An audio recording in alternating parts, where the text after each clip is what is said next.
ऑस्ट्रेलियाचे एक motivational speaker आहेत, ज्यांचं नाव आहे निक उजुसिक. निक उजुसिक यांना जर तुम्ही Googleवरती चेक केलं, तर तुम्ही हैराण व्हाल किंवा तुम्हाला जर माहीत असेल, तर परत एकदा मोटिवेशन मिळेल त्यांचं नाव ऐकल्यानंतर.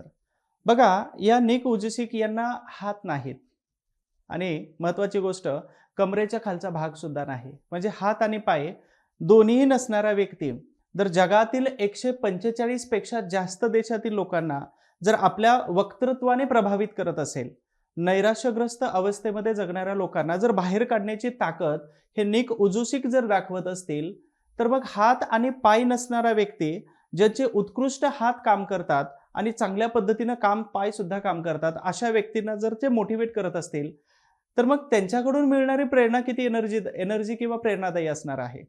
अर्थातच सांगायचा उद्देश हा होता, की झालेल्या परीक्षेमध्ये तुम्ही परफॉर्मन्स कसा केला होता, याच्या पूर्वीच्या अभ्यासावरती तो परफॉर्मन्स डिपेंड करत होता. परंतु आता गंमत अशी राहिलेली आहे, की झालेली परीक्षा होऊन गेली. त्याच्यामध्ये मार्क कमी आले, जास्त आले, डझंट मॅटर आता. कारण का? तर साधारणतः 15 ते 20 दिवसावरती परत दुसरी परीक्षा येऊन ठेवलेली आहे.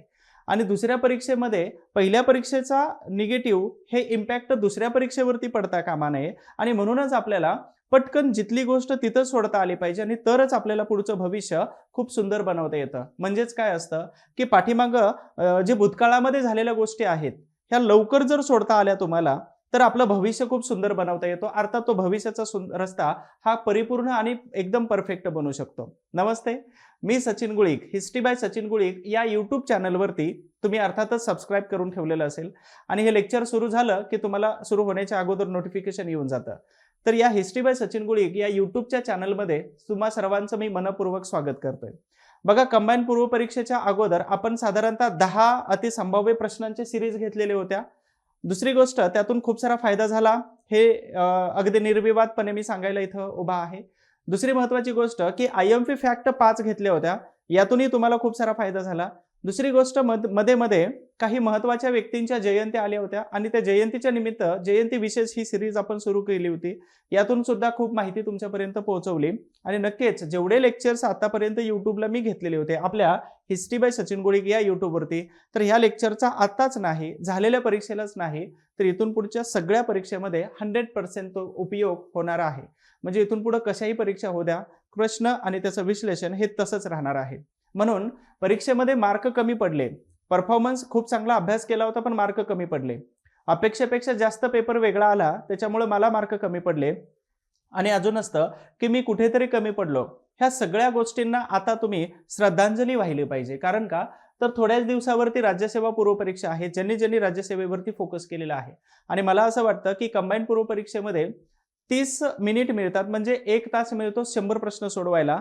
राज्यसेवेमध्ये तशाच लेवलचे प्रश्न, काही अंशी बदल होऊ शकतो इकडे तिकडे प्रश्नांचा, किंवा लेंथ वाढू शकते, साईज वाढू शकते, शब्द वाढू शकतात.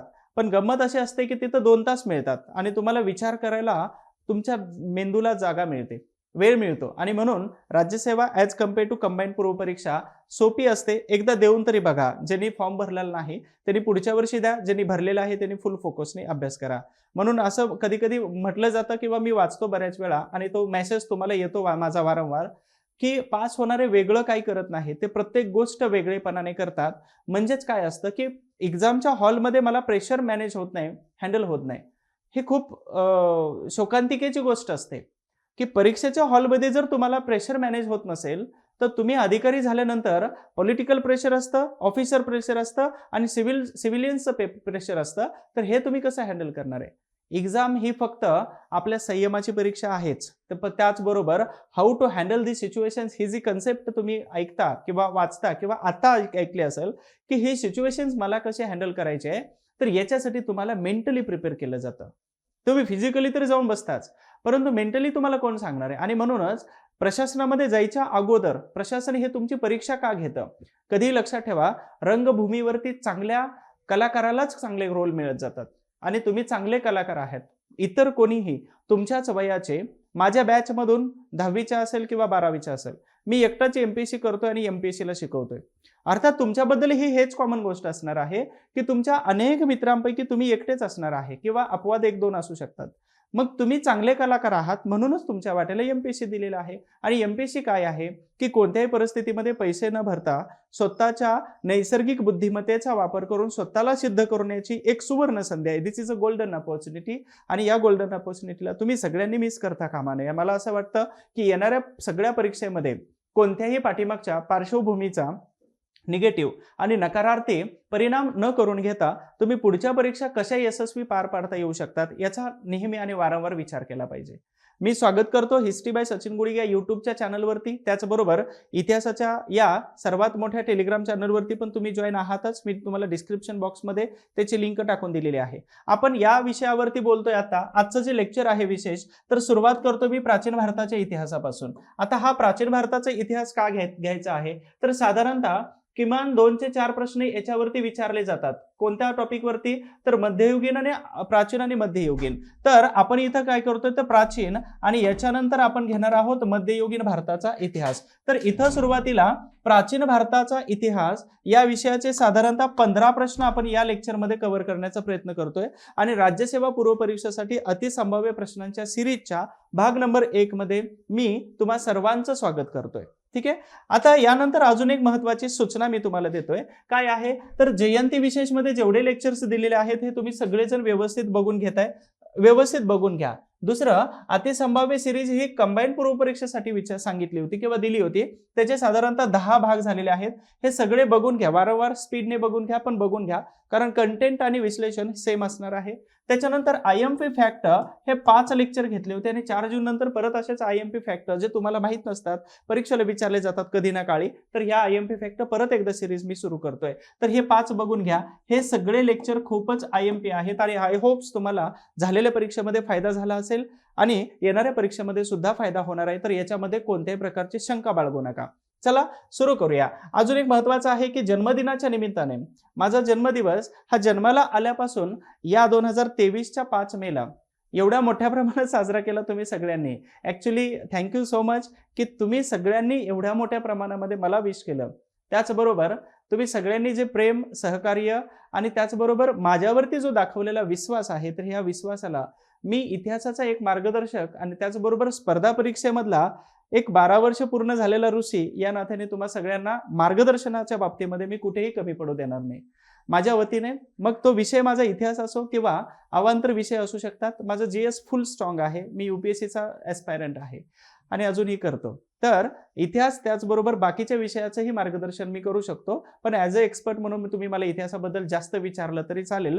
किंवा अवांतर पण खूप आहे. जो संघर्ष होता टिकून राहण्याचा हा खूप मोठा होता आणि माझ्या लाईफमधला सर्वात मोठा वाढदिवस हा तुम्ही सगळ्यांनी साजरा केला. त्याच्यामुळे तुम्ही माझ्या एका कुटुंबासारखे आहात आणि कुटुंबाच्या सदस्यांना थँक्यू म्हणत नाहीत परंतु दिलसे धन्यवाद एवढं मात्र म्हणू शकतो. चला आपण पहिल्या प्रश्नाकडे वळतोय.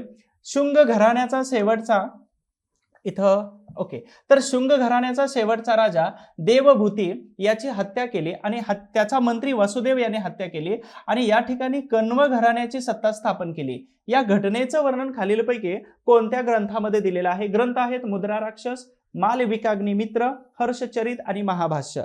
बघा आधुनिक भारत त्याचबरोबर महाराष्ट्राचा इतिहास आणि समाजसुधारक ही कन्सेप्ट कंबाईन पर्यंत मर्यादित होती. पण आता राज्यसेवा पूर्व परीक्षेला प्राचीन मध्ययुगीन संगम साहित्य द्रविड साहित्य हडप्पा संस्कृतीपासून आपल्याला कुठपर्यंत तर मध्ययुगीन भारतापर्यंत म्हणजे मुघल एंड पर्यंत आपल्याला कंप्लीट करून घ्यायचं असतं. हा कन्सेप्ट भलेही तुम्हाला नवीन वाटत असला तरी अनेक लेक्चर्स प्राचीन भारताच्या इतिहासावरती घेऊन आणि अजून एक आहे की ऍप्लिकेशनमध्ये हिस्ट्री बाय सचिन गुडिगच्या ऍप्लिकेशनमध्ये मी काय केलेलं आहे तर साधारणतः तुम्हा सगळ्यांसाठी मोठी बॅच टाकणं माझ्याकडून शक्य नाही ज्यामध्ये 20 लेक्चर्स असतील. तर मी काय केलं 5 ते 6 लेक्चर मध्ये रिव्हिजन मध्ये ती बॅच टाकून दिली. किमान त्याची फक्त फी ठेवलेली 155 रुपये मध्ये. ज्याने आधुनिक भारताची घेतली त्याने तर कंपल्सरी ते घ्याच. मोठी बॅच घेणं पॉसिबल नाही, मलाही करणं पॉसिबल नाही. तर तुम्ही सगळ्यांनी हे जर घेतलं तर त्यामध्ये तुम्हाला फायदा होऊन जाणार आहे प्राचीन भारताचा सगळा इतिहास. चला तर शुंग घराण्याचा शेवटचा राजा कोण आहे तर देवभूती याची त्याचा मंत्री वसुदेव यांनी काय केली हत्या केली आणि कण्व घराण्याची सत्ता स्थापन केली. आता हे घराणे आहेत आणि घराणे म्हणजेच कोणते तर वंश म्हणू आपण त्यांना आणि हे वेगवेगळ्या वंशाची सत्ता स्थापन होत होती. मग शुंग घराण्यानं कोणाची हत्या केलेली होती, तर मौर्य घराण्याचा किंवा मौर्य वंशातील शेवटचा राजा याची हत्या केल्यानंतर मग आपल्याला शुंग घराण्याची पुष्यमित्र शुंग यानं काय केलं, शुंग घराण्याची सत्ता स्थापन केली. आता याचा शेवटचा राजा हा कसा होता, तर हा दुर्बल होता आणि त्याची हत्या कोणी, देवभूतीची हत्या केली, मंत्री वसुदेव यांनी हत्या केली आणि वसुदेवने आपल्या स्वतःच्या कण्व घराण्याची सत्ता स्थापन केली. या घटनेचं वर्णन मुद्रा राक्षस, हर्षचरित, महाभाष्य आणि मालविकाग्निमित्रम याच्यामध्ये केलेलं आहे. तर लक्षात ठेवा, याचं जे वर्णन केलेलं आहे मालविकाग्निमित्रम या ग्रंथामध्ये यांनी वर्णन केलेलं आहे. तर हे जे ग्रंथ आहेत हे ग्रंथ तुम्हाला प्रत्येक वेळी परीक्षेमध्ये विचारले जातात. मग ग्रंथामध्ये काय काय विचारलं जातं, तर विशेष आहे लेखक विचारले जातात. त्याच्यानंतर या ग्रंथाचं वर्ष कोणतं आहे, कोणत्या वर्षी ग्रंथ लिहिला होता, त्यानंतर या ग्रंथामध्ये खालीलपैकी कोणत्या घटकांचं वर्णन केलेलं आहे. तर एवढे प्रश्न तुम्हाला विचारले जातात. त्याचबरोबर तत्कालीन राजा कोण होता, त्याच्यानंतर त्यावेळचा शासक कोण कोण होते की ज्यांनी एकमेकांवरती आक्रमण केलं होतं, प्रभावी कोण शासक होता आणि कोणत्या लेखकाला कोणत्या राजाने राजाश्रय दिला, तर इत्यादी प्रश्न तुम्हाला यावरती विचारले जातात. तर अशा पद्धतीने पहिला प्रश्न शुंग घराणे, त्यानंतर मौर्य घराणे आणि कण्व घराणे इथपर्यंत आपण बघितलं. म्हणजेच काय, तर इसवी सन पूर्व हे संपत आलेलं होतं, त्याच दरम्यान आपल्याला ही घराण्यांची स्थापना होत होती. त्यानंतर आपण दुसऱ्या प्रश्नाकडे वळतोय. हा प्रश्न काय आहे, ओके सेम आहे. तर या प्रश्नाचं आहे की दुसरी सब्बकामी, तिसरी मोगलीपुत्र तिस्स आणि चौथी वसुमित्र यांच्या अध्यक्षतेमध्ये बौद्ध परिषदा झालेल्या होत्या. तर पहिल्या बौद्ध परिषदेचे अध्यक्ष कोण होते, तर आपल्याला सिद्धार्थ गौतम बुद्ध यांच्या नंतरच्या बौद्ध परिषदा झालेल्या होत्या. कॉन्फरन्स होतात बघा, वेगवेगळे साहित्य एकत्र करणे असेल किंवा वेगवेगळ्या गोष्टी सांगण्यासाठी. तर दुसरी झाली होती सब्बकामी, तिसरी झाली होती मोगलीपुत्र तिस्स, चौथी वसुमित्र. तर पहिली बौद्ध परिषद खालीलपैकी कोणाच्या अध्यक्षतेमध्ये झालेली होती. मग याच्यामध्ये आपल्याला काय काय दिलेलं आहे, तर मोगलीपत्त दिलेला आहे, महाकश्यप, सब्बकामी आणि वसुमित्र. ऑलरेडी इथं 2-3 ऑप्शन्स दिलेले होते, म्हणून आपल्याला इथं एकच ऑप्शन शिल्लक राहतो महाकश्यप, आणि महाकश्यप यांच्या अध्यक्षतेखाली पहिली बौद्ध परिषद पार पडलेली होती. म्हणजे साधारणतः कालावधी 383च्या आसपासचा असायला पाहिजे. 383, 483, 383, 255 आणि इसवी सन 1 मध्ये अशा 4 बौद्ध परिषदा पार पडलेल्या होत्या. तर सर्वात महत्वाचे जो 2 धर्म आहेत, 2 धर्म कोणते, एक जैन आणि दुसरा बौद्ध. तर दोन्ही धर्मांबद्दलची इन्फॉर्मेशन तुम्हाला परीक्षेला कंपल्सरी एक क्वेश्चन तर विचारतं. युपीएससीचा ठरलेला पॅटर्न आहे की दोन्ही धर्मावरती एक तरी प्रश्न टाकायचा. एमपीएससी मध्ये सुद्धा अशा प्रकारचे प्रश्न विचारले जातात. मग आपल्याला काय महत्वाचं आहे, पहिली, दुसरी, तिसरी आणि चौथी. परंतु इथं काय काय महत्वाचं येतं, कोणता राजा होता, त्याच्या कालावधीमध्ये बौद्ध परिषद भरली होती, अध्यक्ष कोण होते, निर्णय कोणता झालेला होता आणि वर्ष कोणतं होते. ह्या 4 ते 5 घटकांचा अभ्यास बौद्ध परिषदांच्या माध्यमातून करायचा आहे. तर मग बघूया सविस्तर की बौद्ध परिषदा नेमक्या कोणत्या कशा पद्धतीनं झालेल्या होत्या. ओके, इथं मी तुम्हाला एका चार्टच्या माध्यमातून समजावून सांगेल. पहिली बौद्ध परिषद झाली होती 487 मध्ये. याचे अध्यक्ष होते महाकश्यप, जे आता प्रश्नामध्ये सांगितलं. राजगृह या ठिकाणी झालेली होती आणि याच्या वेळी राजा कोण होता, तर अजातशत्रू होते बिंबिसार नंतर. उद्देश काय होता, बौद्ध धर्माच्या सिद्धांतांचं संकलन करणे. म्हणजेच काय, तर बौद्ध धर्मामध्ये सुत्त पिटिका आणि विनय पिटिका हे 2 ग्रंथ आहेत. तिसरा एक ग्रंथ येतो अभिधम्म पिटक, पण तो नंतरचा येतो. तर या 2 धर्माचं संकलन करायचं होतं आणि म्हणूनच पहिली बौद्ध परिषद महाकश्यप यांच्या अध्यक्षतेखाली 487 मध्ये झालेली होती. प्रश्न बनू शकतो. दुसरी बौद्ध परिषद आहे 387, टोटल 100 वर्षानंतर 387 मध्ये सब्बकामी त्याचे अध्यक्ष होते आणि वैशाली या ठिकाणी. ह्या दोन्ही परिषदांचं ठिकाण काय आहे, बिहार आलं. तिसरं पाटलीपुत्र बिहार येतं आणि चौथं कुठं येतं, तर जम्मू काश्मीर आहे. तर वैशाली या ठिकाणी कालाशोक यांच्या कालावधीमध्ये ही दुसरी बौद्ध परिषद भरली. या बौद्ध परिषदेमध्ये बौद्ध धर्मामध्ये फूट पडली. हीनयान आणि महायान या 2 पंथामध्ये त्यांचं विभाजन झालेलं होतं. तर हीनयान म्हणजेच काय, तर मूळ बुद्धांना मानणारे, आणि महायान म्हणजेच काय, तर बुद्धांना ट्रान्सलेट करून मानणारे, म्हणजे पूजा अर्चा, अगरबत्ती, धूप, नारळ इथं सुरू झालेला होता. त्यानंतर तिसरी बौद्ध परिषद झाली होती इसवी सन पूर्व 255 मध्ये. मोगलीपुत्र तिस्स त्याचे अध्यक्ष होते. ही परिषद भरली होती पाटलीपुत्र, म्हणजे ज्याला आज आपण पटना बिहारची राजधानी म्हणतो, आणि ही परिषद सम्राट अशोक यांच्या कालावधीमध्ये भरलेली होती. चौथी परिषद भरली होती इसवी सन पूर्व 1 मध्ये किंवा 100 म्हणू आपण त्याला. वसुमित्र अध्यक्ष होते. कुंडलवन या ठिकाणी म्हणजे जम्मू काश्मीर आजच्या, आणि आणि राजा कनिष्क होते, हे एकमेव राजा बाहेरचे होते, म्हणजे परदेश आक्रमक होते. त्यांनी बौद्ध धर्म स्वीकारल्यानंतर आपल्या कार्यकालामध्ये चौथी परिषद वसुमित्रांच्या अध्यक्षतेखाली भरली होती. हीनयान पंथाच्या सिद्धांताला अंतिम स्वरूप द्यायचं होतं. त्याचबरोबर हीनयान आणि महायान याच्यामध्ये त्यांना फायनली फूट करायची होती. तर हे कन्सेप्ट इथं पण आपल्याला लागू करता येते. ह्या चारही बौद्ध परिषदा खूप महत्वाच्या आहेत. बरं, इथं बौद्ध परिषदाच महत्वाच्या आहेत असं नाही, तर याबरोबर आपल्याला दुसरा धर्म आहे जैन, आणि जैन धर्माच्या परिषदा सुद्धा महत्वाच्या आहेत. तशाच पद्धतीनं संगम साहित्याच्या परिषदा, म्हणजे 3 घटक आपण एकाच वेळी समांतर बघून घेतलेले आहेत. पुढच्या प्रश्नाकडे आपण वळतोय. नंबर 3 चा प्रश्न आहे. प्रश्न असा सांगतोय की मगध साम्राज्याची पहिली राजधानी गिरिव्रज खालीलपैकी कोणी स्थापन केलेली होती? गिरिव्रज ही पहिली राजधानी आहे, तर याची स्थापना कोणी केली होती? तर या गिरिव्रजची वेगवेगळी नावं आहेत, ज्याला आता सध्या पटना असं म्हटलं जातं. तर पहिलं महापद्म येतं, दुसरं बिंबिसार आहे, चंद्रगुप्त मौर्य येतं आणि अजातशत्रू आहेत. तर मग याच्यापैकी पहिलं गिरिव्रजची राजधानी किंवा गिरिव्रज स्थापन कोणी केलं होतं? तर बिंबिसार, चंद्रगुप्त मौर्य, अजातशत्रू हे नंतरचे झाले होते. पण पहिला व्यक्ती कोण होता? महापद्म हे त्याचे पहिले व्यक्ती होते, आणि हे महापद्म म्हणजे या बिंबिसारचे वडील होते. हे पण लक्षात ठेवा, बिंबिसारचे वडील. आणि बिंबिसारचा सुपुत्र म्हणजे अजातशत्रू. ठीक आहे, हे त्यांचे पुत्र, लक्षात ठेवा, हे त्यांचे सुपुत्र, तर हे अजातशत्रू. तर अशा पद्धतीनं महापद्म यांनी अशा प्रकारची ही गिरिव्रज नावाची राजधानी सुरू केलेली होती. आता बिंबिसारने काय केलं होतं? तर राजगृह ही त्याचं नाव बदललेलं होतं, राजगृह.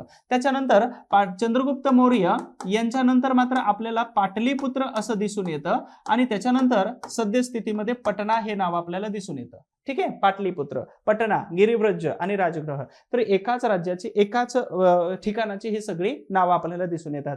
तर हे थोडक्यामध्ये मगध साम्राज्य. आता मगध साम्राज्य म्हणजे 16 महाजनपद तुम्हाला सगळ्यांना माहित आहेत, मी पुढे फोटोही दाखवतो. तर 16 महाजनपदांपैकी सर्वात ताकदवान, सर्वात पॉवरफुल जर कोणतं महाजनपद असेल तर ते होतं मगध साम्राज्य. आणि मगध साम्राज्याचे हे महत्वाचे सगळे राजे होऊन गेले होते, महत्वाचे शासक होऊन गेलेले होते. एक छोटीशी सूचना आहे, कोणत्याही प्रकारची रिस्क घेऊ नये. कंबाईन पूर्व परीक्षेमध्ये अनावधानाने आणि अनएक्सपेक्टेड 10च प्रश्न आले होते. कला घटक कमी केला होता, आणि कला घटक कमी केला म्हणजेच काय? तर जॉग्राफीचे 10 ठेवले आणि हिस्ट्रीचे 10 ठेवले. ठीक आहे, तसा हा विषय अवघड जरी असला तरी या प्रश्नांची संख्या 15 पर्यंत असायला पाहिजे होते ऍज अन ऍव्हरेज, तरी पण 10 ठेवले होते. आता असं आहे की आयोग काय करतं की वेगवेगळ्या परीक्षेमध्ये आपला ट्रेंड बदलतं, फॉर्मॅट बदलतं. मग या परीक्षेला जर 10 ठेवले तर मुलं काय करणार आहेत? पुढच्या परीक्षेला पण 10च येतील, म्हणून इतिहासाकडे दुर्लक्ष करणार 100%. पण या परीक्षेमध्ये कदाचित आयोग प्रश्न वाढवूही शकतं, आणि म्हणूनच कोणत्याही घटकाकडे दुर्लक्ष करू नका. जशा पद्धतीने जॉग्राफीकडे दुर्लक्ष करू नका, तशाच पद्धतीनं इतिहासाकडे दुर्लक्ष करू नका. आणि अजून एक आहे, रिस्क कोणत्याही विषयामध्ये घेऊ नका. मग इतिहासाबद्दलची रिस्क घेऊ नका. मार्क जर यायचेच असतील आणि पाडायचेच असतील तर वन डेची बॅच आहे बघा. वन डेच्या बॅचमध्ये तुम्हाला प्राचीन भारताचा इतिहास, मध्ययुगीन, आधुनिक आणि महाराष्ट्र, त्याचबरोबर समाज सुधारक एवढं कव्हर केलेलं आहे. तुम्हाला हा व्हिडिओ 2 वेळा पाहता येतो, आणि 2 महिने व्हॅलिडिटी आहे. ऑनलाईन बॅच आहे. या ऍप्लिकेशनला व्हिजिट करा, हिस्ट्री बाय सचिन गुळिक तुम्हाला तिथं मिळून जाते. दुसरे महत्वाचं, मोठी बॅच आहे. तुमच्याकडे जर वेळ असेल तर 45 व्हिडिओची बॅच आहे.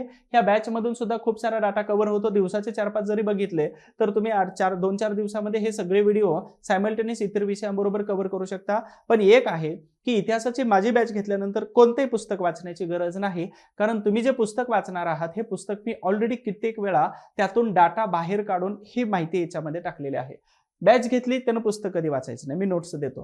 त्यानंतर समाज सुधारकांची स्पेशल बॅच आहे. आणि दुसरं आहे की ज्याने आधुनिक भारताची बॅच केलेली आहेत या सगळ्या, तर त्या मुलांसाठी मी खूप कमी पैशामध्ये 155 रुपये प्राचीन आणि मध्ययुगीनची बॅच दिलेली आहे. तो व्हिडिओ तुम्हाला किमान 3 वेळा पाहता येतो. 2 महिन्याची व्हॅलिडिटी दिलेली आहे, आणि 5 पेक्षा जास्त व्हिडिओ त्यामध्ये टाकलेले आहेत. प्राचीन, मध्ययुगीन वगैरे सगळं कव्हर केलंय. अजून एखादा एक्स्ट्रा व्हिडिओ जर जमला तर तो पण टाकतो, जो फॅक्ट असतात किंवा काही महत्वाची इन्फॉर्मेशन असते. तर हे सगळे आहे. फक्त एकदाच व्हिजिट करायचे ऍप्लिकेशनला, हिस्ट्री बाय सचिन गुळिक. यामध्ये तुम्हाला सगळं मिळून जाईल ऑनलाईन ऍप्लिकेशनमध्ये किंवा ऑनलाईन बॅचेसमध्ये. पुढच्या प्रश्नाकडे वळतोय आपण.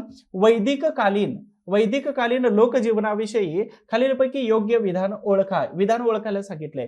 हा समाज पितृसत्ताक होता, म्हणजेच कसा, वडीलधारी होता. त्यानंतर या काळात स्त्रियांना दुय्यम स्थान होतं, हे पण बरोबर आहे, वैदिक काळातलं सांगतोय आपण. या कालावधीमध्ये स्त्रियांना शिक्षणाची परवानगी होती, स्त्रियांना शिक्षणाची परवानगी होती, परंतु दुय्यम स्थान होतं. दुय्यम स्थान म्हणजेच कशामध्ये होतं, तर बैठकी होत असताना बैठकीमध्ये स्त्रियांना नव्हतं स्थान, बिलकुल नव्हतं. त्याचबरोबर शिक्षणामध्ये नॉर्मल शिक्षण घेऊ शकत होत्या, परंतु वैदिक शिक्षण नव्हतं. अर्थातच इथं शिक्षणाला परवानगी होती, परंतु वैदिक शिक्षणाला नव्हती किंवा ग्रंथ मानणारा नव्हती. मग वैदिक कालावधीमध्ये आपल्याला दोन फोड करता येते. तर वैदिक कालावधीचं आपल्याला पहिला आहे कोणतं, तर पूर्व वैदिक काळ, ठीक आहे. आणि दुसरा कालावधी येतो कोणता, उत्तर वैदिक काळ. उत्तर वैदिक काळ याचा कालावधी जातो 1500 पासून 1000 पर्यंत, आणि याचा कालावधी जातो 1000 पासून 500 पर्यंत. आता 1500 पर्यंत कोण होते, तर भारतामध्ये एक खूप सुसंस्कृत आणि शांतताप्रिय हडप्पा संस्कृती होती.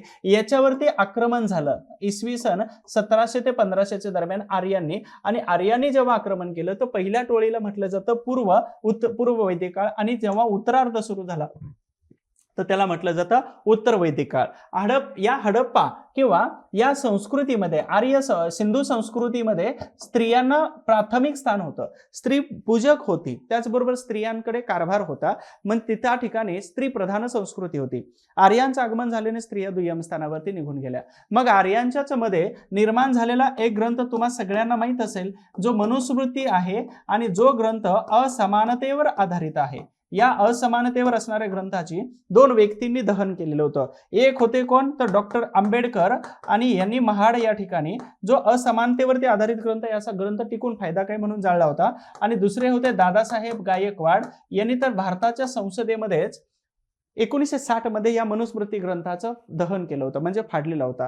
तर हे मनुस्मृती ग्रंथ असमानतेवरती, आणि मनुस्मृती ग्रंथाने स्त्रियांना दुय्यम स्थान दिलेलं होतं, म्हणजेच आर्य संस्कृतीमध्ये. तर यामध्ये प्रश्नाचं उत्तर जातं वरीलपैकी सर्व पर्याय बरोबर आहेत. ठीक आहे. नंबर 4चा प्रश्न झाला. पुढील प्रश्न आहे 5 नंबरचा.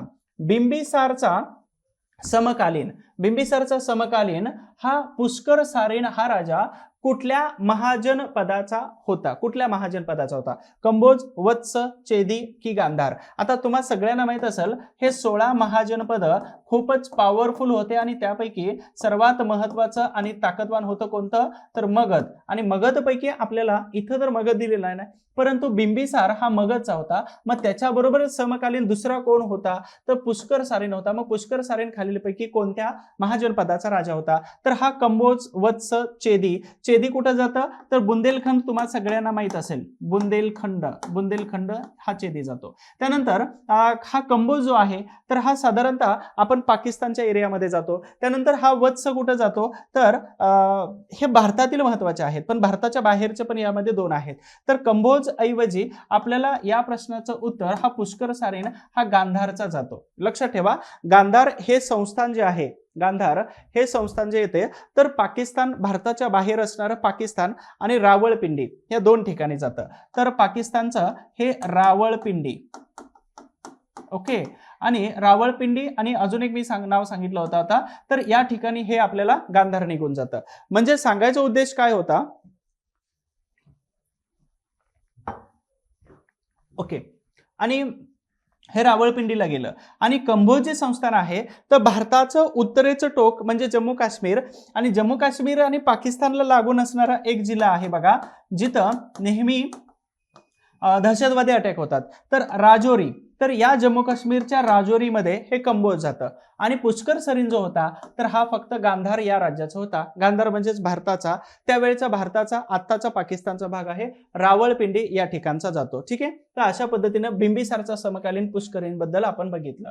पुढील प्रश्न आहे, महापाषाण युगातील लोखंड शुद्ध करण्याची भट्टी नायकुंड हे खालीलपैकी कोणत्या ठिकाणाजवळ सापडलेलं आहे. नायकुंड, आता हे नायकुंड जर म्हटलं तर महाराष्ट्रामध्ये येऊन जातं.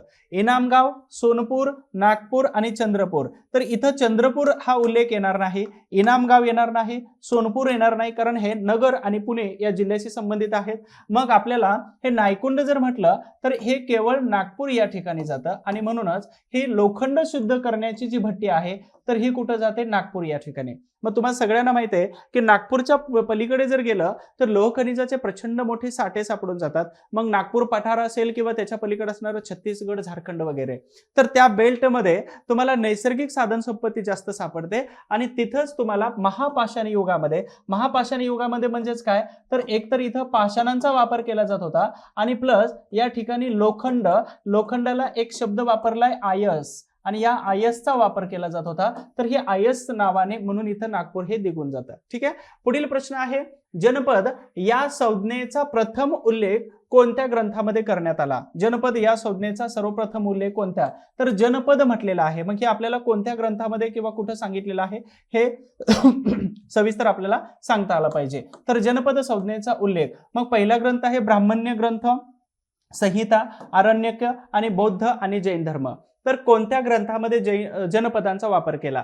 तर आरण्यक म्हणजेच काय असतं, तर जी लोक जंगलामध्ये राहतात तर त्यांच्यासाठी जी प्रथा किंवा त्यांच्यासाठी जो व्यवस्थित सांगितलेलं असतं, पूजा अर्चा करण्यासाठी जो विधी सांगितलेला असतो, तर त्याच्यासाठी आरण्यक ग्रंथ आहे. त्याच्यानंतर संहिता म्हणजेच काय, तर जे वेद किंवा वेद ग्रंथ एकत्र केलेले आहेत तर त्या सगळ्यांना संहिता असं म्हटलं जातं. जैन ग्रंथ आणि बौद्ध ग्रंथ, तर यांच्या समकालीन हे जनपद होतं, त्याच्यामुळे यांच्यामध्ये उल्लेख आढळत नाही, परंतु इथं सांगितलं की सर्वप्रथम कुठे आला, तर ब्राह्मण्य ग्रंथामध्ये आलेला होता. मग ब्राह्मण्य ग्रंथ म्हणजेच कोणते आहेत, तर सर्वात पहिल्यांदा बनलेले कोणते साहित्य असेल, तर पहिल्यांदा बनलेलं वेद आहे. ठीक आहे. वेदानंतर ब्राह्मण्य बनलं, त्याच्यानंतर आरण्यक बनलं, त्याच्यानंतर हे सगळं एकत्र केलं, त्याला काय म्हटलं जातं, तर संहिता असं म्हटलं जातं. मग पहिल्यांदा वेद आलं तर वेदांचा उल्लेख इथं नाही. मग दुसरा आलं ब्राह्मण्य ग्रंथ. तर ब्राह्मण्य ग्रंथ म्हणजेच काय सांगतात, तर देवपूजा किंवा पूजा अर्चा करतेवेळी ज्या सांगितल्या जाणाऱ्या विधीला ब्राह्मण्य ग्रंथ असं म्हटलं जातं. आणि म्हणूनच या संज्ञेचा वापर आपल्याला ब्राह्मण्य ग्रंथामध्ये पहिल्यांदा आढळून जातो. ठीक आहे. म्हणून 7 नंबर प्रश्नाचं उत्तर ब्राह्मण्य ग्रंथ असं यायला पाहिजे. त्यानंतर पुढील महत्वाची एक सूचना आहे, वन डे रिव्हिजन बॅच आहे, ऍप्लिकेशन मध्ये जाऊन तुम्ही व्हिजिट करू शकता. त्याचबरोबर प्राचीन भारताचा इतिहास, कधी लक्षात ठेवा 4 ते 5 क्वेश्चन प्राचीन आणि मध्ययुगीनवरती विचारतात. कधी कधी आयोगाने 7-8 प्रश्न सुद्धा प्राचीन मध्ययुगीनवरती विचारलेले आहेत. कधी समाज सुधारक कमी केलं, मॉडर्न हिस्ट्री, मेडिवल आणि एन्शियंट यावरती शिफ्ट झालाय. म्हणून या प्राचीन आणि मध्ययुगीनला स्किप करू नका, कारण कोणताही घटक आता जर स्किप केला तर तो खूप मोठी रिस्क असू शकते. म्हणून आधुनिक भारताची इतिहासाची बॅच आहे. हे व्हिडिओ यात पण आहेत, परंतु तुम्हाला जर सगळंच बघायचं असेल तर हे घ्या. आणि ज्या मुलांनी ऑलरेडी आधुनिक भारताची इतिहासाची बॅच घेतलेली आहे तर त्या सगळ्यांसाठी ही बॅच आहे की ज्यांना इतिहास प्राचीन खूप सोपा अवघड जातो किंवा काही समजतच नाही, तर त्यांच्यासाठी फास्ट ट्रॅक मध्ये ही बॅच आपण कंप्लीट केलेली आहे. तर त्याच्यासाठी तुम्हाला नंबर दिलेला आहे, या नंबरवरती फोन करा किंवा ऍप्लिकेशन मध्ये जाऊन तुम्ही व्हिजिट करू शकता. नंबर 8चा प्रश्न घेतोय, वर्णनावरून शासक ओळखा. तुम्हाला प्रश्न अशाच पद्धतीचे विचारले जाऊ शकतात. वर्णनावरून शासक ओळखा. कर्तोया नदीकाठी पुंडवर्धनपूर ही त्या राजाची राजधानी होती. त्यानंतर विक्रमशिला विद्यापीठ त्यांनी स्थापन केलं. आता विक्रमशिला 3 विद्यापीठ आहेत, लक्षात ठेवा. तिसरा कनौजचा राजा इंद्रायुध याला हरवलं आणि गोविंद या राष्ट्रकूट राजाने त्यांचा पराभव किंवा पराजय केलेला होता. तर मग असा खालीलपैकी कोणता राजा होता, तर गोपाल, कुमारगुप्त, धर्मपाल आणि अमोघवर्ष. तर गोपाल म्हणजेच कोण येतो, तर इथं जो राजा सांगितलेला आहे म्हणजे कोणत्या घराण्याचा राजा आहे हा, तर पाल घराण्याचा राजा आहे. आणि पाल घराण्याचा संस्थापक कोण येतं, तर गोपाल येतात. संस्थापक म्हणजेच गोपाल आहेत. तर हे गोपाल इथं प्रश्न बनतच नाही. दुसरं, गुप्त घराण्याचा महत्वाचा राजा कुमारगुप्त येतो. कुमारगुप्त म्हणजे नालंदा विद्यापीठ ज्यानं बनवलं तो कुमारगुप्त येतो. त्यानंतर अमोघवर्ष याचा संबंध येत नाही. मग एकच ऑप्शन राहिला धर्मपाल, तर हे त्याचं योग्य उत्तर आहे. आता धर्मपाल हा गोपालचा कोण होता, मुलगा होता. आणि हा गोपाल म्हणजेच कोण, तर पाल घराण्याचा संस्थापक होता. आणि त्याच्याशी संबंधित असणारं राष्ट्रकूट हे महाराष्ट्रात असणारं सर्वात पॉवरफुल घराणं होतं. आणि यांनी काय केलं होतं, या गोविंद या राष्ट्रकूट राजाने याचा पराभव केला धर्मपालचा. त्यानंतर तिसरा कनौजचा राजा इंद्रायुध याला यांनी हरवलेलं होतं. विक्रमशिला विद्यापीठ यांनी स्थापन केलेलं होतं. जगामध्ये 3 विद्यापीठ खूप महत्वाचे आहेत. पहिला आहे नालंदा विद्यापीठ, ठीक आहे. त्याच्यानंतर दुसरं आहे विक्रमशिला आणि तिसरं विद्यापीठ आहे तक्षशिला. काही लोक या नावाने आपल्या मुलांची नावं ठेवतात बघा, आणि अनावधानाने मला हीच सोसायटी सापडली राहण्यासाठी. ठीक आहे, चला तर कर्तोया नदी आली, विक्रमशिला विद्यापीठ आलं, कनौजचा राजा इंद्रयोध आला आणि गोविंद या राष्ट्रकूट राजाने, अर्थातच धर्मपाल हा राजा इथं आपल्याला उत्तरामध्ये सापडून गेले. त्यानंतर 9 नंबरचा प्रश्न आहे, तुम्हाला सगळ्यांना जवळ असणारं ठिकाण आहे जुन्नर आणि जुन्नरचा नाणेघाट हा तुम्हाला प्रसिद्ध किंवा माहीतच असणार आहे. तर मग नाणेघाटाचं बद्दलचं विशेष काय आहे की या नाणेघाटामध्ये बघा, या नाणेघाटामध्ये शिलालेख आहेत.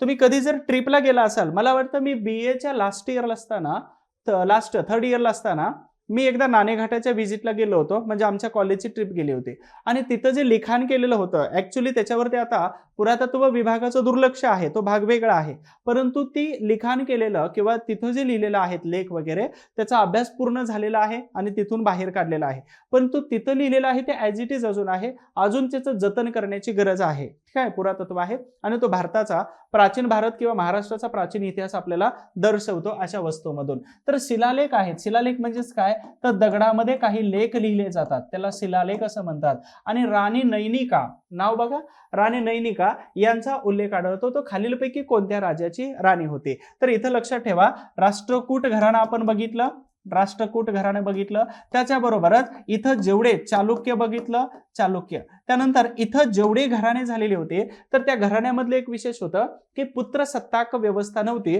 तर स्त्री सत्ताक व्यवस्था होती. आणि या घराण्यामध्ये किंवा इथं जेवढे राजे होऊन गेलेले होते ह्या राजांनी आपल्या नावाच्या अगोदर आईचं नाव लावलेलं होतं.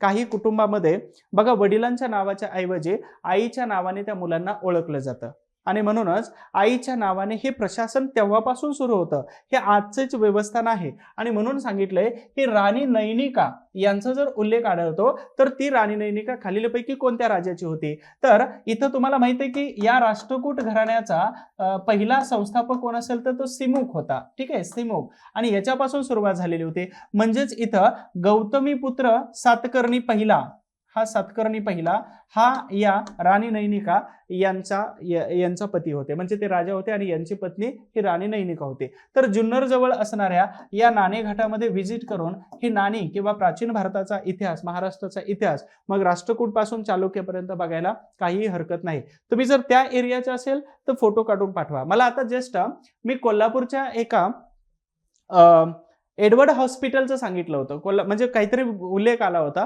हिस्टॉरिकल प्लेसला गेल्यानंतर विद्यार्थी मला फोटो काढून पाठवतात की आम्ही इथं गेलो होतो. तिथं जे एका स्टुडंट गेले होते नुकतेच आणि त्यांनी मला कोल्हापूरच्या त्या एडवर्ड हॉस्पिटलमधून फोटो काढून पाठवले होते. भारी वाटतं, असेच तुम्ही फोटो पाठवले तर इतिहास जागा राहतो परत एकदा. पुढील प्रश्न आहे, जैन धर्माच्या पंचमहाव्रतांपैकी खालीलपैकी कोणते महाव्रत हे वर्धमान महावीर 24वे आहेत यांनी त्यांच्या अनुयायांना दिलेलं आहे? आता महावीर आणि त्याचबरोबर वर्धमान महावीर टोटल किती त्यांचे धर्म प्रचारक झालेले होते किंवा वर्धमान महावीर जे आहेत तर हे किती झालेले होते, महावीर किती झालेले होते? तर आपल्याला 24 तीर्थकार आठवतात, बरोबर. मग पहिले, दुसरे, तिसरे यापैकी पहिले, 23 आणि 24वे, तर हे तीनच महत्वाचे तीर्थकार आहेत. टोटल हे कितवे आहेत तर 24वे तीर्थकार आहेत. ठीक आहे, लक्षात ठेवा 24वे तीर्थकार. तर अहिंसा, सत्य, अपरिग्रह आणि अस्तेय, आणि चौथं काय येतं ब्रह्मचर्य. तर कधीही लक्षात ठेवा वर्धमान महावीर जे आहेत हे 24वे तीर्थकार आहेत आणि यांच्यापूर्वी आलेले तीर्थकार कोणकोणते आहेत तर पहिले ऋषभदेव आहेत.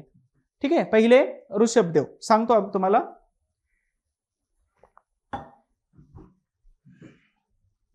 ओके, पहिले ऋषभदेव येतात. 23वे कोण येतात?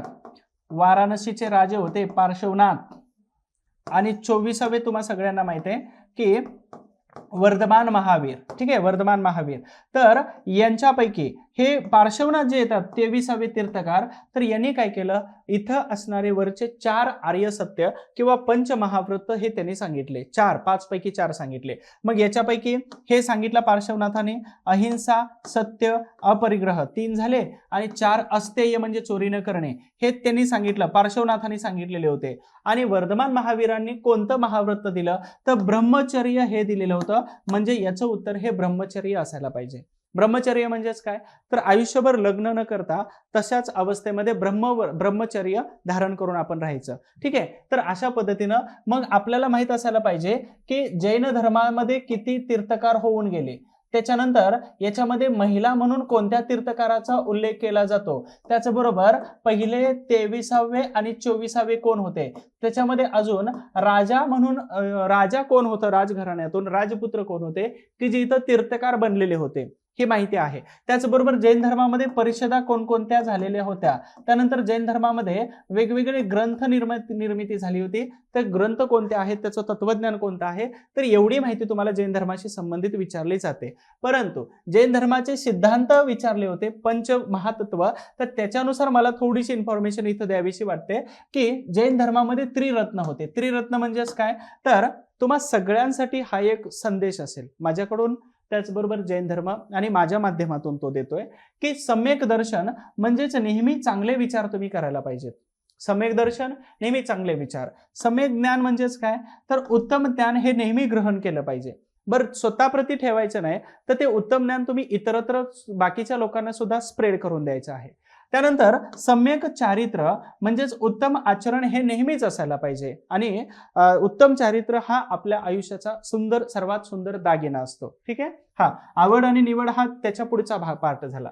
त्यानंतर जैन धर्मातील महत्वाची 5 तत्व आहेत. 5 तत्वांपैकी 4 जे आहेत हे पार्श्वनाथाने दिली आणि ब्रह्मचर्य हे वर्धमान महावीर यांनी दिलेलं होतं. तर अहिंसा, कोणत्याही प्रकारची अहिंसा करायची नाही.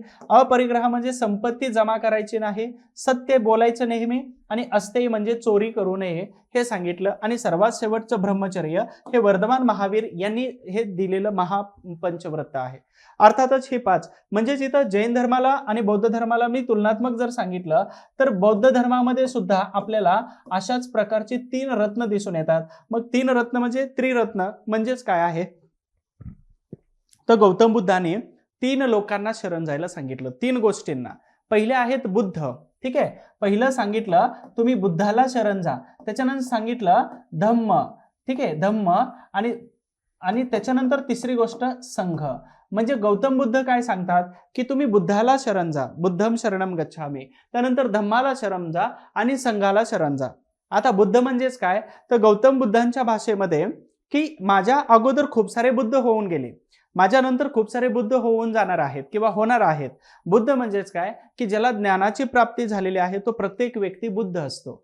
आणि ज्ञानाची प्राप्ती होईपर्यंत हा सिद्धार्थ गौतम होते. जेव्हा ज्ञानाची प्राप्ती झाली तर त्यावेळी ते बुद्ध झाले होते. म्हणून ह्या तिन्ही लोकांना, जो ज्ञानी आहे, जो धम्म म्हणजे आपला धर्म सांभाळतो. आपला धर्म काय असतो की एखादा माणूस जर गरजवंत असेल, म्हणजे तो भुकेलेला असेल, तर त्याला आपण काहीतरी खायला प्यायला दिलं पाहिजे.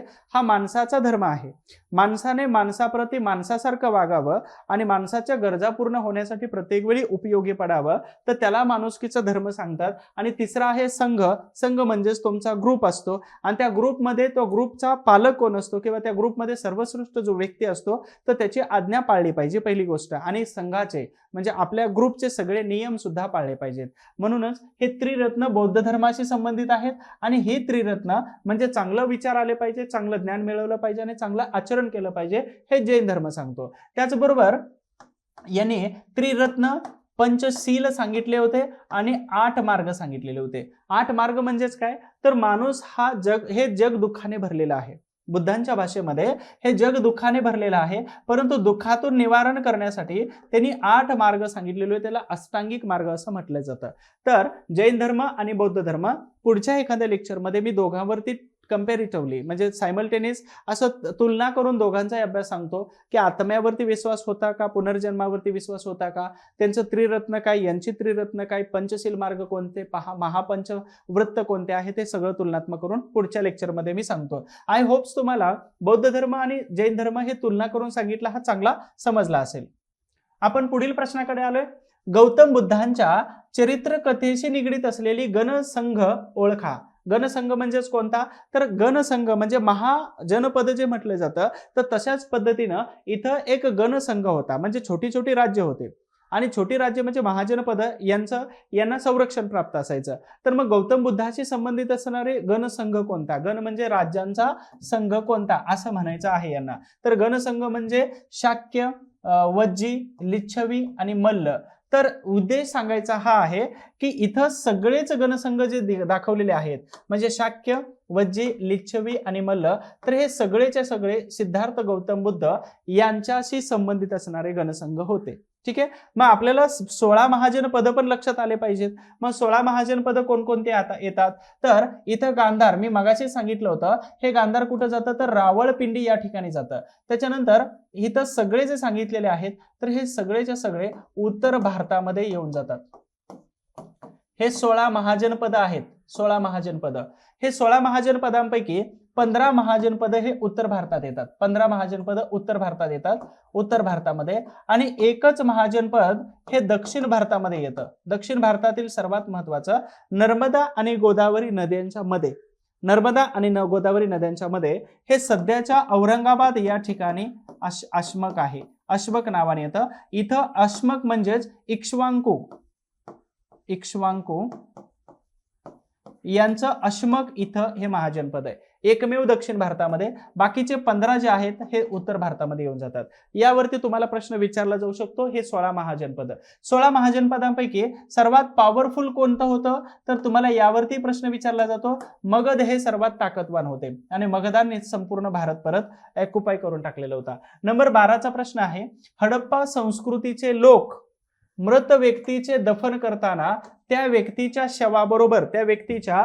बॉडी बरोबर खालीलपैकी कोणत्या गोष्टी पुरत होते किंवा तिथं त्याच्याबरोबर टाकून देत होते? कोणत्या व्यक्ती पुरत होते?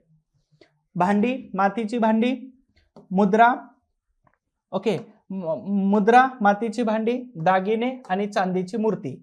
तर विशेष लक्षात ठेवा, ऑप्शन्स इलिमिनेट कसं करता येऊ शकतं.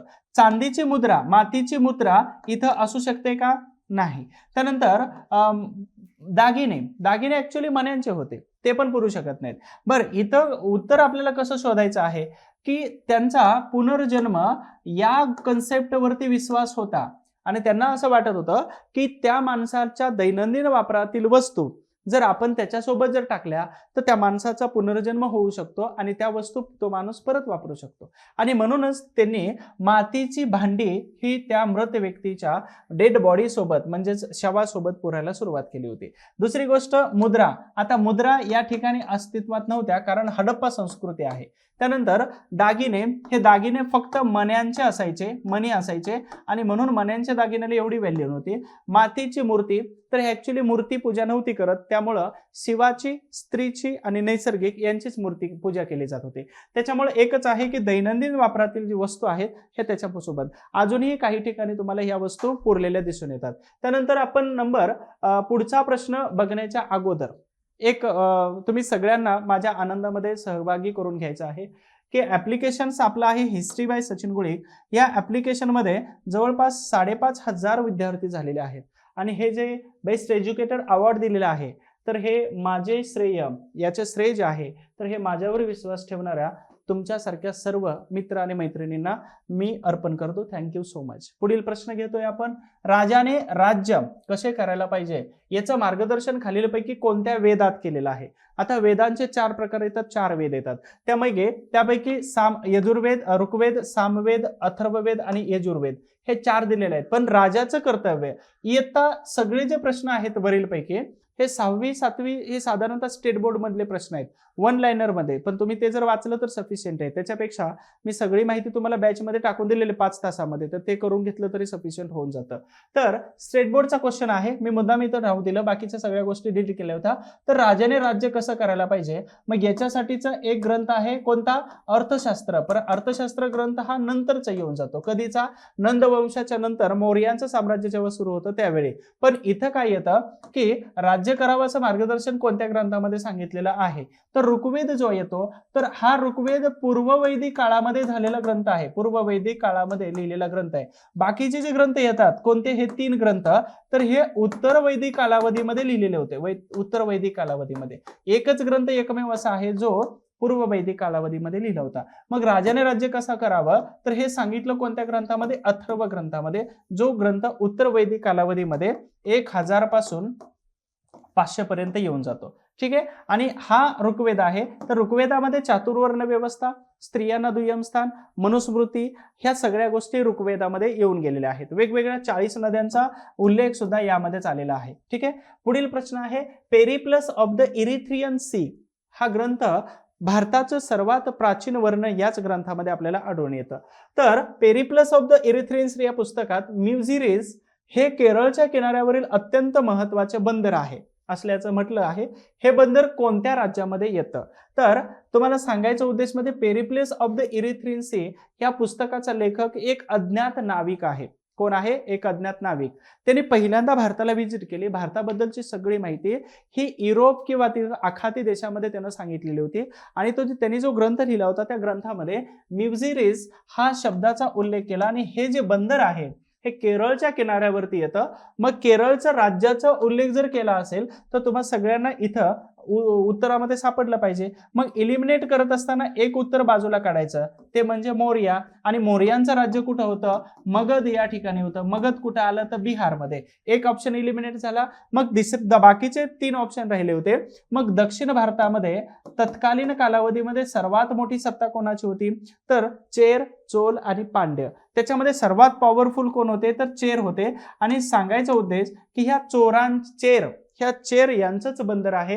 हे बंदर चेरांच्या राज्यामध्ये होतं. ठीक आहे. आणि चोल आणि पांड्य हे सुद्धा यांच्याच तुलनेमध्ये समांतर होते, परंतु एकमेकावरती कुरघोडी करत करत यांच्यामध्ये कॉमन गोष्ट सांगायची जर झाली तर यांच्यामध्ये संगम साहित्य मात्र बनलं होतं.